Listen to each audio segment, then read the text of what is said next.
From one neighbor to another, WCTE PBS is here for you. Coming up next is Live at 5 on WCTE PBS and its streaming platforms to provide updates on communities throughout Central Tennessee. Welcome to Live at 5. I'm your host, Cindy Putman, and I'm delighted to speak to two wonderful colleagues from the Stevens Center. Those ladies do great work all across the 10 counties of the Upper Cumberland. And we're so excited this evening to talk to Deborah Goodwin. Deborah's going to tell us all about the Stevens Center and all the great work they do. And then we're going to talk to her colleague, Tiffany Maynard. I'm just so glad you can join us here at Live at 5. Deborah, how are you this afternoon? I'm great. We're super excited to be here with you and get to share our services and programs with the Stevens Center. Well, the first thing I'm going to ask is, tell me what the Stevens Center is, because I want our viewers to understand it is not in any way related to a religious affiliate here, the Stevens Street Church, because they do have an outreach center. And I think a lot of people, when they hear the word Stevens Center, might think of that faith-based organization. Correct. We are not a church. We're not affiliated with DCS or anything like that. Although we do like to work with those programs, we are not affiliated with them at all. So the Stevens Center is an early education parenting program for first-time parents, and we go in the home and share our parenting information with new families, and sometimes with the older children, also with our other program that we have. And we do it all on mom and dad's schedule or whoever's working with the family. We're not intrusive at all, and we're very open-minded, and we just want to be there to give some extra tools for mom and dad's toolbox. When you talk about working with specific families, will you work with a family who might consist of two grandparents that are raising a child, or great-grandparents, or an aunt and uncle, or a relative caregiver? So it doesn't necessarily have to be a mom and dad. Is that correct? Correct. We want to do first-time parents. That's our ultimate goal. But our goal is to strengthen the family altogether, wherever that might be. That might be grandma and grandpa, or it might be aunt and uncle. It might be brother and sister that's raising a child that belongs to one of their brothers and sisters. We are trying to do as much as we can to strengthen the families of the Upper Cumberland. And you're not letting any barrier stand in the way for families, because I realized when I was talking to you and Tiffany before we went on the air, the services that you have for these families are completely free. That's pretty amazing. That is super exciting. I tell everybody, my husband and I, we have 3 children together, but I wish I would have had the opportunity to have this service, because it's not based on your income or your race or any kind of thing like that. It's free to everybody. The opportunity's out there for everybody, and we want everyone to have this opportunity. I was reading in the paper just last week or maybe the week before that at Cookville Regional, they had 561 new births this year, first-time parents. So, that's a lot of opportunities. If you add all the 10 counties that we serve, that's just this one county. That's a lot of families to get to serve, once we get referred to them. But I think a lot of people are unsure what we do. Tiffany and I, we share all the time that we're the best kept secret, and we don't want to keep that secret, because it's a wonderful program. It's free. We come directly to the first-time parents or to any parent that would need our assistance. There's no barrier that would keep you from obtaining our services. Tiffany and I, lots of times, we'll get mamas. People will call us and say, "This little girl, we're not sure where she's living. She may possibly be homeless." Well, if that's the situation, of course, at that specific moment, we wouldn't have a home to visit her in, but we can contact her and say, do you need shelter? Do you need this? What can we help you with? And she may say, hey, I just need this to get to my aunt's, and it might be in another county. If we can just get that young lady we don't want her to be homeless. Then maybe that's the only referral she needs. But the whole thing is we want to make these families as strong as possible. Sometimes it is just as little as that, but a lot of times it's more, and we want to do that to make the family strong. Well, you and I are both parents of adult children, and we're grandparents now. But one of the things I know is being a parent does not come with an instruction manual. So when you are going into the homes and working with these families, what are some of the subjects or the things that you talk about with these families? Because I know you said you're a wealth of resources to help them if they need everything from knowing how to get food or clothing or shelter or baby supplies. Even if a parent wants to get their high school diploma, you all can help with that. But Absolutely. when you're in the homes with the families, what are some of the things that you are talking to those families about? Well, first of all, when we go in to do our first visit with families, we always want to know how we can help mom and dad. Because if we go in with a plan how we're going to help them, then it might not be what they need the help for. So we want to ask them first, where is your point that you would like for us to start? And she may say, this apartment that I'm currently living in, I can't afford this apartment. So can you help me get on to the housing, get a housing application, or maybe I need to finish my high school diploma, or maybe I need assistance with mental health. Maybe I need to find a daycare.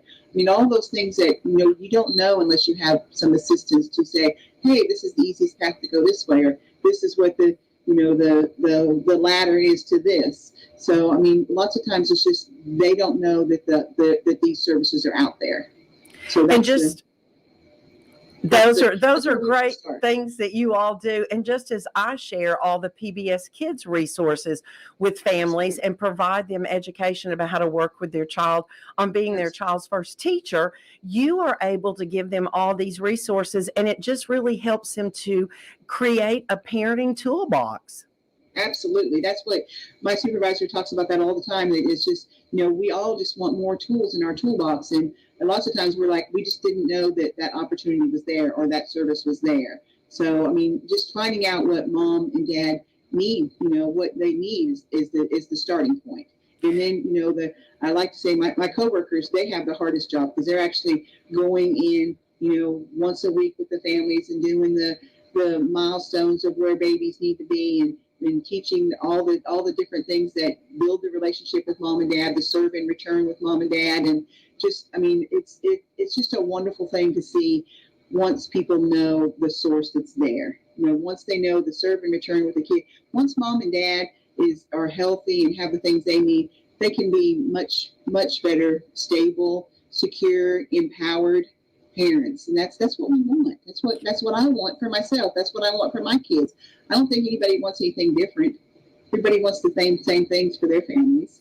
And that's exactly what WCTE, Central Tennessee, PBS, and the Putnam County school system and all our other school systems want for their families. We want to empower those families with the tools they need.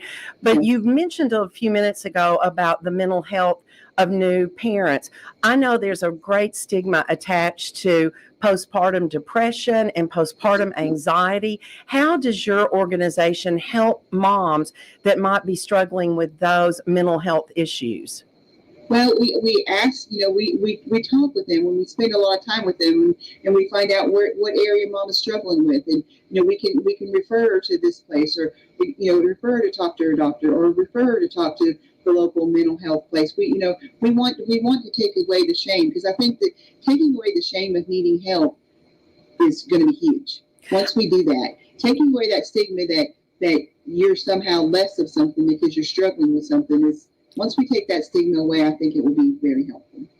And I think that's what you all do. You go in and you present those families with the tools. Deborah, if someone wants to get in touch with you, how do they reach out to the Stevens Center?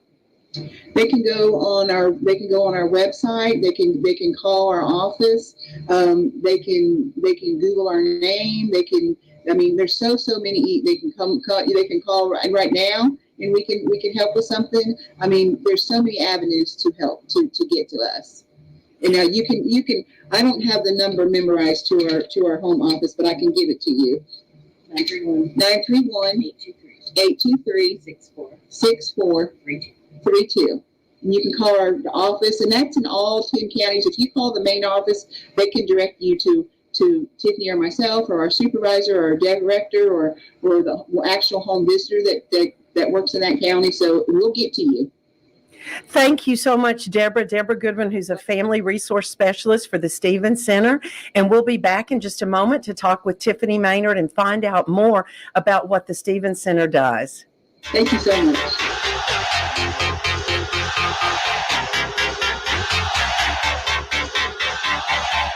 Welcome to the Sports Wrap-Up. I'm Noah McKay with the Upper Cumberland Reporter. Let's take a look around the sports landscape, starting with the second-ranked 4A team in the state, the Cookeville Lady Cavaliers, who remained undefeated last week with wins over Green Hill and Lebanon. Meanwhile, the Cavs dropped two narrow matchups against the same schools. Elsewhere, each Clay County squad went 2-0 with wins over Red Bowling Springs and Gordonsville. The Upperman Bees and Lady Bees each went 1-1, and the Livingston Academy Lady Wildcats made a statement with 2 wins over ranked White County and Upperman to move all alone into first place atop District 7 AAA.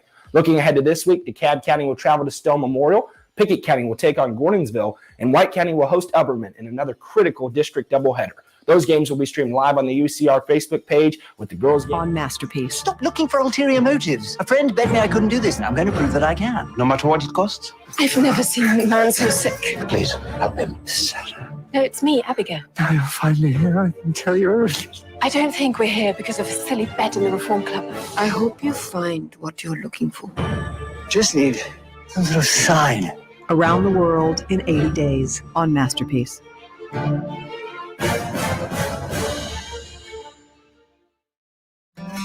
Deep beneath the Cumberland Mountains near Pelham, Tennessee, lies one of the world's most magical musical adventures. It's Bluegrass Underground. 3 million years in the making, Pure Acoustics offer music from the heart of the American experience. Center stage and deep inside the mountain. This week, welcoming the Tim O'Brien Bluegrass Band. A little bit bluegrass, a little bit underground. It's Bluegrass Underground.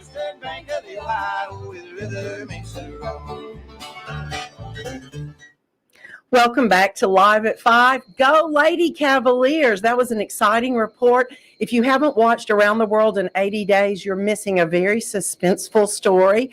And who doesn't love Bluegrass Underground? So we're just glad that you're here with us. And I'm also glad that Tiffany Maynard is here with us this evening. Tiffany is a family resource specialist for the Stevens Center. And Tiffany, welcome to Live at 5. Thank you so much for having me. I'm delighted that you're here. Deborah just shared some great resources and information. But Tiffany, you are a new mama. You have handsome baby Leon, who's 19 months old, I believe. Tell me how difficult it was for you becoming a new mama, and how have you used some of the tools that the Stevens Center has to help you on that journey? Oh my goodness. He is the light of my life, but like you said with Deborah, kids don't come with instruction manuals, and I don't know how people parented without Google. But better than Google, I have the Stevens Center at my disposal.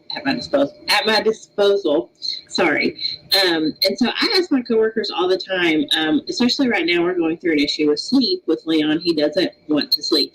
And so I ask them all the time if they can give me tips about sleeping, or when he was a little younger, about when to start solid foods and what should I start with. And they're always so willing to share with me what they know. And it's not a forceful thing. They just say, well, these are the things that we've seen and we've researched. So they never force anything on me. They just kind of give me the suggestions and knowledge that they have.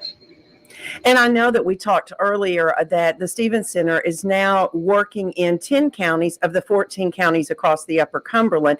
What new counties are you all adding to the already existing counties that you were servicing? Yeah, so we now serve Jackson, Pickett, Clay, Overton, and Smith. And as well as Putnam. Yes, as well as Putnam County. So when you are going into the families' homes, as Deborah said, you guys will go in. It's not based on income. It's not based on the makeup of the family unit or structure. But your all's funding is provided by the Tennessee Department of Health. Am I correct on that?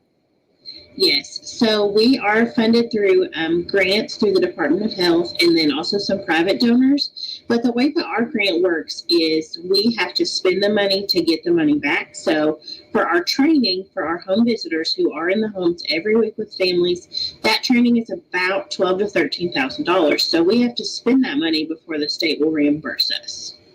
And that's one of the ways that grants work. You have to spend the money and then they do reimburse you. So how are you all working to close the gap? Because that's a lot of money up front to pay out to train these incredible folks who are going to go into the homes and work with these families. Yes, so we have fundraisers a couple times a year, and we actually have one coming up called A Night to Sparkle, and it's a ball. It's February 12th from 6 to 9 p.m. at Duck Pond, and our tickets are $50, and that includes dinner and 2 drinks, which can also be soda for those who don't want alcohol. And it's just going to be a really fun night, but all proceeds from that night will come back to us as the Stevens Center, and we are a 501c3 nonprofit, so everything that's donated that night, including ticket sales, are tax deductible. And if you've never been out to Duck Pond Manor, let me just say that you are missing a beautiful historic home in White County. And I believe it's about 7 miles from the Cookeville Movie Theater. So that gives you an idea of how far it's going to be to venture out. But Tiffany, when people come that night, other than just the wonderful food and the drinks or the non-alcoholic beverages that you were talking about, is there anything else that's going to be exciting to make people really enjoy that evening that's on the heels of Thanksgiving? Not Thanksgiving, of Valentine's. Yes, so we're actually going to have an auction. So there will be 3 or 4 large auction items that we'll be auctioning off. And then we're also going to have an opportunity to be king and queen of the ball.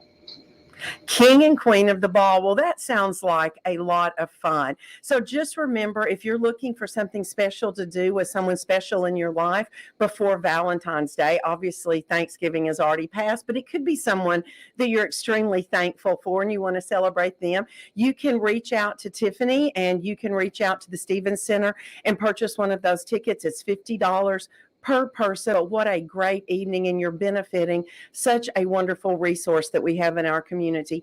Tiffany, when you are going in and working with these families, what kinds of additional support do you feel like that they really need the most when they are that first-time parent? I think what they need the most is the emotional support. I've shared my story with several people, but when I had Leon, I suffered from horrible postpartum anxiety, and I'd never heard of the anxiety. I've only heard of the depression. And so I thought I knew something was off, but I thought I still want to be around my child, but I'm worried about things I shouldn't be worried about, things that would never ever happen. And so having people, I had a great support system, and so having those people around me to say, this is not right, you need to go to your doctor. So I did. 4 days after having birth, I went right back to my doctor and said something is not right. And so she was able to prescribe me some medicine, and that helped. But I think for new moms, just having that support system of somebody saying, hey, A, you're a great mom. B, you're doing great. But this is not right. Or, hey, you're doing great in this area. Just to have that extra encouragement as a brand new mom is so crucial. And Tiffany, not only when you had that support, I know a lot of the families that you are working with possibly may be someone who's new to this area. They don't have that family support. Their spouse or significant other may be deployed. They may have just moved here to go to school or for a new job. And so that support system is so important. How do you all become that new mom or that new dad or those new caregivers? How do you all become their support system? And how long are you able to be their support system? Yeah, so we, like I said earlier, we visit them every week. And so we kind of become part of the family. So moms can begin our program when they're pregnant, even if it's early pregnancy, and we can stay with them until the child is 5 or goes to school, whichever comes first. And our program is completely voluntary, so they can stop at any time, but a lot of parents like us being there for that longevity. Well, I think there's something to be said about knowing that someone's coming back, and probably the first couple of home visits are a little overwhelming for those parents or caregivers, but knowing that you're coming back on a regular schedule, that they get to know you and build that relationship, and they can ask you those tough questions, because again, no new parent wants anyone to think that they don't know what they're doing, or that they don't love their child, or they're doing things incorrectly. So your all support is more of a private, confidential support within the home. Yes, absolutely. So our first visit that we go out, we sign confidentiality papers with the families to let them know, hey, we're not going to tell your business. And so we also tell our families, hey, if we see you out in public, we're not going to approach you first. We will, if you want to talk to us, we absolutely would love to talk with you, but we also respect your privacy enough to say that if you don't want to approach us in public, that's totally fine.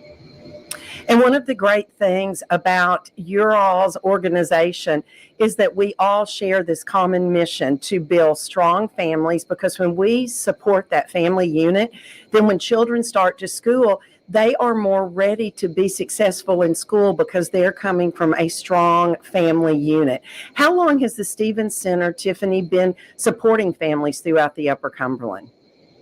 So we have been around for 30 years, and we get told all the time that we're the best kept secret of the Upper Cumberland, but we don't want to be a secret anymore. We want everyone to know about these services and that they are available to everyone. Well, I promise you, now that you've been on WCTE's Live at 5, you and Deborah are not a secret anymore. If someone wants to reach out to the Stevens Center, can you give me that number one more time? And also the email address if someone is interested in emailing and finding out more about your all's upcoming fundraiser. Absolutely. So our phone number is 931-823-6432.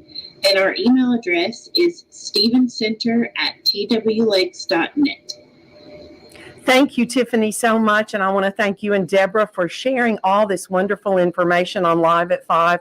Again, we want to work as a group, the school system, WCTE, our faith-based organizations, the great organization, the Stevens Center, to build those strong families, because we know when we are building strong families, then we are building stronger communities, and we are building more resources to give to families and caregivers. I'm so glad you're here this evening on Live at 5, and I hope that you will think about ways that you can support the Stevens Center, but also ways that you can support WCTE.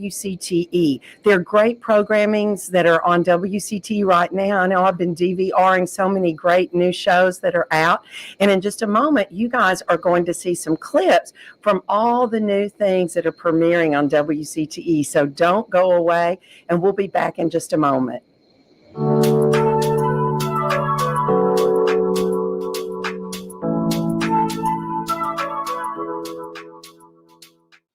Good evening. I'm Lindsay Pride, editor of the Herald-Citizen, with your story of the week. Putnam County is expected to sell 29 acres of property known as Shoney's Hill off South Jefferson Avenue to a developer for $2 million, according to Putnam County Mayor Randy Porter, who told commissioners Monday that they are planning to close on the property in the next few weeks. The county commission approved the sale of the property in October last year, and the developer made a $10,000 non-refundable payment for a 90-day option to conduct a due diligence study. At that time, the property was appraised at about $600,000. Porter said that the developer recently notified him that they are exercising that option to purchase the property, but have not yet announced what they plan to do with it. The sale does not include a water tower and communications tower that's on the property. Porter told commissioners that the $2 million would be deposited into the county general fund, where it could be used for the construction of the new bus garage and the highway maintenance facility on Tennessee Avenue, where the county purchased property to build a new fairgrounds and expo center. To read more about this and to keep up with other news stories, visit our website at herald-citizen.com or see one of our 3 print editions each week. Thank you and good night.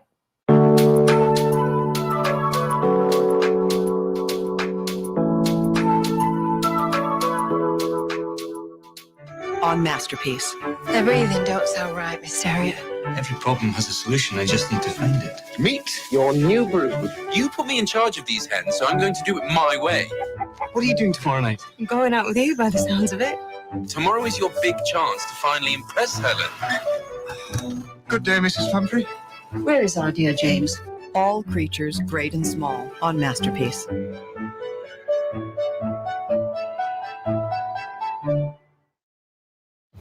It's good to see you, Oscar. Max.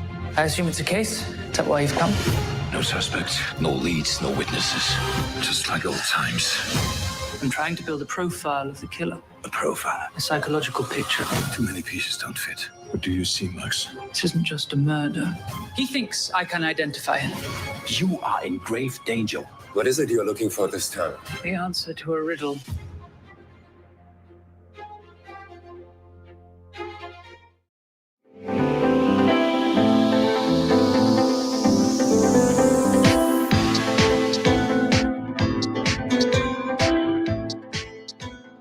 Welcome to your PBS Passport Update. I'm Josh Deepin with WCTE PBS. This month we have no shortage of long-awaited season premieres. All Creatures Great and Small returns for its second season. If you are already a member of WCTE PBS or are planning on becoming one, you can stream the entire first season right now or whenever you please with your Passport membership benefit. In addition, starting on January 9th, you can watch every single episode of All Creatures Season 2 only on Passport instead of waiting around for broadcast every Sunday. For the mystery lovers, Vienna Blood also returns for its second season premiere. Set in the illustrious backdrop of Austria's opulent capital, the show follows Max and Oscar as they investigate the death of a Hungarian countess. As with All Creatures, you can watch all of Season 1 on Passport right now and all of Season 2 the night of the premiere. Finding Your Roots Season 8 premiered for broadcast on January 4th. Stream full episodes of past seasons now with PBS Passport. Episodes of Season 8 will be available with PBS Passport soon. Other programming available only with Passport includes the 5-part miniseries Nova Universe Revealed, as well as specials focusing on black holes and the Big Bang. If you are interested in becoming a member of WCTE PBS to receive the added benefit of Passport, you can do so by scanning the QR code below using your smartphone or by going to wcte.org/passport. We want our members to enjoy the digital content WCTE PBS has to offer to the Upper Cumberland region and to enjoy the additional content that may not air on television or that you may have missed. Make sure you stay tuned for the next Passport update. Till then, I'm Josh Deepin. Have a great weekend, stay safe, and keep streaming.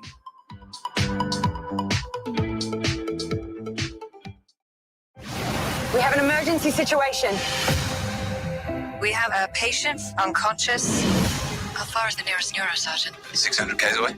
We're going to need lights and sirens on the tarmac. Looks like you're having this baby up here. We're gonna get you out of here. Let's prepare the cabin for an emergency landing. I've changed a lot to be here. I have to make this work. We're all human. We all make mistakes. It's how you handle them. 3, 2, 1. Welcome back to Live at 5. Aren't you glad we have WCTE, our own local PBS station? When I'm flipping through the channels and there's absolutely nothing to watch, I know I can always go to WCTE and find something that is entertaining, it's informing, and it just makes me feel good about the world around us. You know, as a local PBS station, WCTE works diligently to bring you local events, and we're excited to say on February the 5th at 5:30, there is going to be a great Tennessee Tech doubleheader basketball game, the women and the men, that will be broadcast live on WCTE. So mark your calendars, February the 5th at 5:30. Many of you have told me how much you enjoyed the Christmas parade this year, and I got to co-host that with Amy New, and that was a wonderful experience. Your support of WCTE allows us to do these great local promos, our great local presentations, and we're just so excited to let you know that when we do have that double header at Tennessee Tech on February the 5th, starting on air at 5:30, we're going to be playing Belmont, our neighbor college from Nashville, Tennessee. So you'll want to tune in and make sure that you either become a member of WCTE or a monthly member who does a $5 donation in support of WCTE. Your giving helps make this station great. WCTE has been a part of the Upper Cumberland community for many years, and we want it to stay strong and move forward in the years to come. Again, I'm your host, Cindy Putman. I'm so glad you joined me this evening. Stay warm and have a great rest of your night. From one neighbor to another, WCTE PBS is here for you. Join us back for the encore on Sunday at noon. A brand new show of Live at 5 will return at 5 p.m. next Thursday. Thank you for watching.